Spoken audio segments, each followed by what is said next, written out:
ఏపీలో నారా లోకేష్ రాస్తున్న red book రాజ్యాంగం కొనసాగుతుంది. ఎన్టీఆర్ జిల్లా పెనుగంచిప్రోలు అమ్మవారి తిరునాళ్ల ఊరేగింపు సమయంలో జరిగిన ఘర్షణలో 16 మంది వైఎస్ఆర్సీపీ కార్యకర్తలను అరెస్ట్ చేశారు పోలీసులు. ఘర్షణకు కారణమైన టీడీపీ నేతలను తప్పించి వైఎస్ఆర్సీపీ కార్యకర్తలపై అక్రమ కేసులు బనాయించారు పోలీసులు. 16 మందిని జగ్గయ్యపేట కోర్టులో హాజరుపరిచారు పెనుగంచి పోలీసులు. ఇక 14 రోజుల రిమాండ్ విధించడంతో మచిలీపట్నం జైలుకు తరలించారు. కోర్టు వద్ద వైఎస్ఆర్సీపీ కార్యకర్తలను జగ్గయ్యపేట నియోజకవర్గ సమన్వయకర్త తన్నీరు నాగేశ్వరరావు పరామర్శించారు. వైఎస్ఆర్సీపీ కార్యకర్తలపై కేసులు బనాయించడం దారుణమని మండిపడ్డారు. టీడీపీ నేతల దుర్మార్గాన్ని వైఎస్ జగన్ దృష్టికి తీసుకువెళ్తామని చెప్పారు. బాధిత కుటుంబాలకు వైఎస్ఆర్సీపీ అండగా ఉంటుందని హామీ ఇచ్చారు.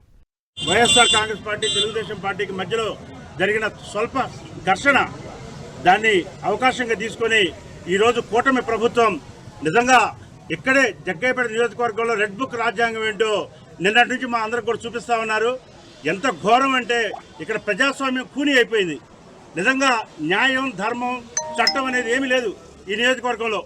ఎందుకనంటే ఇరు పార్టీల మధ్యలో జరిగిన సంఘర్షణలో కొంతమంది పోలీసులకి గాయాలైతే ఆ గాయాలైన పోలీసులు అందరికీ కూడా వైఎస్ఆర్ కాంగ్రెస్ పార్టీ వాళ్ళు ఇచ్చిన రాళ్లలోనే గాయాలైనవి అని చెప్పి ఏకపక్షంగా నిన్న నుంచి మేము మొత్తుకుంటున్నాం. వైఎస్ఆర్ కాంగ్రెస్ పార్టీ తరఫున సుమారుగా 30 మంది యువకుల మీద, అందరూ కూడా 30 సంవత్సరాల లోపు వాళ్ళే, నిస్సిగ్గుగా ఈ 30 మంది యువకుల్ని ఎవరైతే వైఎస్ఆర్ కాంగ్రెస్ పార్టీ సానుభూతి పరులు ఉన్నారో వారందరి మీద కూడా అక్రమంగా 307 కేసు అంటే హత్యాయత్నం, మరొక పక్క ప్రభుత్వ అధికారుల్ని డ్యూటీల్లో ఉండగా గాయపరిచారని చెప్పి కేసు, ఈ విధంగా 4-5 కఠినతరమైన సెక్షన్లు పెట్టి ఏదో అంతర్జాతీయ ముఠ జాతీయ స్థాయిలో నేరాలు చేసే వాళ్ళకి ఏ విధంగా అయితే ట్రీట్ చేస్తారో నిన్న ఉదయం నుంచి ఈ రోజు కోర్టుకు వచ్చే వరకు కూడా మమ్మల్ని ఎక్కడ కూడా కలవనీలా.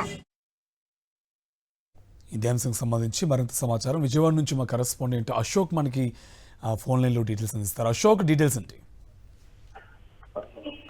పెనుగంచిప్రోలు అమ్మవారి జాతరకు సంబంధించి 3 రోజుల జాతరలో భాగంగా ఆయా ప్రాంతంలో ఉన్న అన్ని వర్గాల వారు కూడా పసుపు కుంకుమను సమర్పించేందుకు ప్రభలను ఏర్పాటు చేసుకున్న పరిస్థితి. నిన్న తెల్లవారుజామున ఈ ప్రభలకు ఏదైతే అమ్మవారి ఆలయానికి తీసుకెళ్లే సమయంలో పోలీసులు ఏకపక్షంగా వ్యవహరించారు. టీడీపీ అలాగే జనసేన పార్టీకి సంబంధించిన ఏవైతే ప్రభలు ఉంటాయో వాటిని ముందుగా పంపించి వైసీపీ సంబంధించిన యువకులు తీసుకెళ్తున్న ప్రభలను ఆపుదల చేసేస్తున్న పరిస్థితి. దీంతో వారిని వైసీపీ ఎవరైతే ప్రభులతో ఎదురుతున్నారో వారిని టీడీపీకి సంబంధించిన వాళ్ళు కవింపు చర్యలకు పాల్పడడంతో కూడా వారి మీద వాటర్ బాటిల్స్ తో దాడి చేశారు. దీంతో ఇరు వర్గాల మధ్య ఘర్షణ చోటు చేసుకుంది.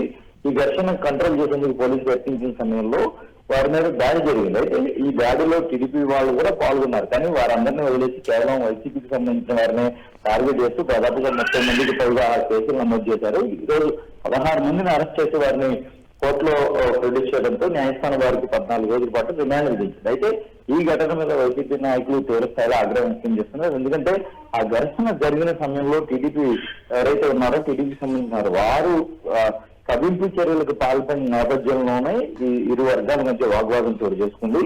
ఆ తర్వాత ఘర్షణకు దారి తీసింది. ఆ సమయంలో వారంతా కూడా ఉన్నప్పుడు కేవలం వైసీపీకి సంబంధించిన వారిని మాత్రమే కేసుల్లో ఇరికించి ఈ తరహాలో అక్రమ కేసులు బనాయించి వారిని ఇబ్బంది పెట్టాలని చూడడం కరెక్ట్ కాదని వారంతా ఆగ్రహం వ్యక్తం చేస్తున్నారు. జగ్గయ్యపేట నియోజకవర్గ వైసీపీ ఇన్ఛార్జి తన్నీరు నాగేశ్వరరావు కోర్టు వద్దకు వెళ్లి వారిని పరామర్శించేందుకు ప్రయత్నం చేశారు. అదే సమయంలో నిన్న కూడా వారిని పోలీస్ స్టేషన్కి వెళ్లి పరామర్శించేందుకు ప్రయత్నం చేసినప్పుడు పోలీసులు వారిని తీవ్రంగా ఇబ్బంది పెట్టిన పరిస్థితి.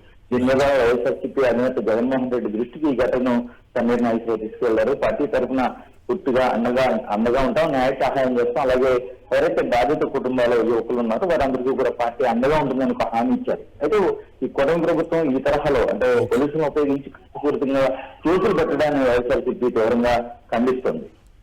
Right, thank you Ashok.